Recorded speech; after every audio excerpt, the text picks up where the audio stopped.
All right, welcome to the Explainer. Today, we're going to dive into a writing skill that is so fundamental, but it often gets overlooked. And honestly, it's the secret sauce that makes the difference between writing that puts you to sleep and writing that you just can't put down. It's not about what you say, but how your sentences feel. So to really get what I'm talking about, you kind of have to feel it for yourself. I'm about to read a paragraph and I want you to listen really closely. Don't just listen to the words, listen to the beat, the rhythm. See how it lands. Have you heard the phrase, "Big Brother is watching"? Well, many people feel that way. They feel as if they are almost always being watched. Schools across the country use video cameras. The video cameras are used to monitor student behavior. They record students in hallways, they record students in the cafeteria and at dances. We live in a world of hidden cameras and constant surveillance. Perhaps such advances in technology have violated our right to privacy. Did you feel that? It's just thud, thud, thud. It's a whole string of these short, choppy sentences that all sound exactly the same. The information is there, sure, but the delivery has zero energy. There's no impact. It's just exhausting to read and your brain starts to tune out. That, right there, is the monotony problem. Okay, so how do we fix that? How do we get out of that monotonous drone? Well, the solution is actually pretty simple. Sentence variety. Let's just see what happens when we rewrite that same paragraph. But this time, we're going to mix up the sentence lengths and the structures. The change is, well, you'll see. It's immediate. And this slide just shows it perfectly, right? On the left, you can almost see that choppy, clunky rhythm of the draft we just suffered through. But on the right, it's like a smooth, flowing wave. Now, listen to the paragraph that matches that wave. Did you ever hear the phrase, "Big Brother is watching"? Well, it may be true. For example, schools across the country use video cameras to monitor student behavior in hallways and cafeterias and at dances and sporting events. We live in a world of high-resolution surveillance cameras, digital recorders, satellite photos, and video-sharing websites. Have such advances in technology violated our right to privacy? I mean, the difference is night and day. It flows, it's interesting, and it actually holds your attention. And look, this isn't some kind of magic trick. It's a craft. You have to do it on purpose.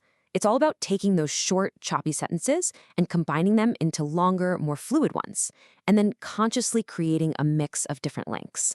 That's what creates that rhythm that pulls your reader right along with you. And this brings me to one of my absolute favorite tools in the toolbox, the short sentence. Seriously, don't be afraid to use them. When you place a really short sentence right after a longer one, it adds this incredible pop of drama. It delivers a powerful punch. Think of it like a sudden stop in the music that makes everybody in the room pay attention. So if we're going to create this musical variety in our writing, we need the right instruments, right? Let's get practical and look at the 4 essential tools for building this variety. Think of these as the fundamental building blocks you can use to construct any kind of paragraph you want, with any kind of rhythm. Here they are: simple, compound, complex, and compound complex. Okay, don't let the names intimidate you. It all comes down to understanding something called a clause. So, an independent clause is basically a complete thought. It could be a sentence all by itself. But a subordinate clause, well, it's kind of clinging. It's an incomplete thought. It has to be attached to an independent clause to make any sense. So with that in mind, look at the table again. A simple sentence is just one complete thought. Easy. A compound sentence just joins 2 or more of those complete thoughts together. A complex sentence combines one complete thought with an incomplete one.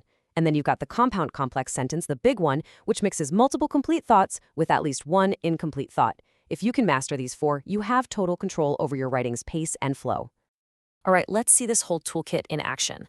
Let's go back to that awesome revised paragraph and actually break it down piece by piece so we can see exactly how these 4 sentence types made such a huge difference.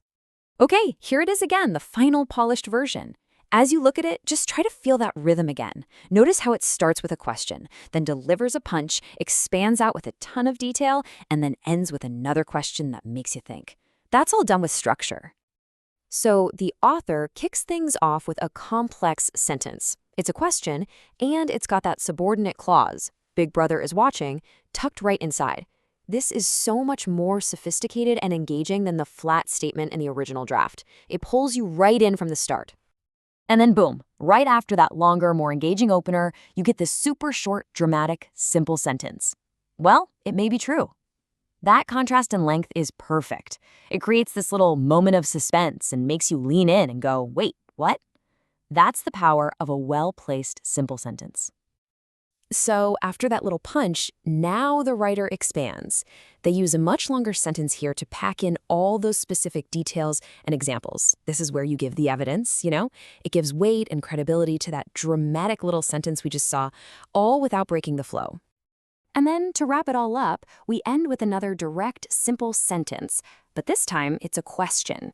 It just leaves that big idea hanging in the air, forcing you, the reader, to think and reflect. It's a really powerful and memorable way to end the thought.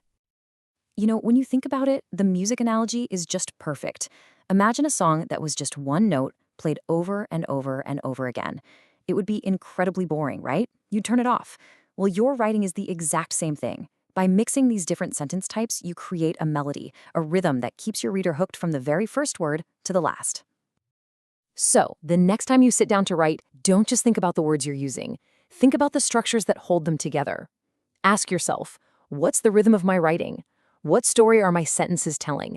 Not just with their content, but with their very shape and their flow.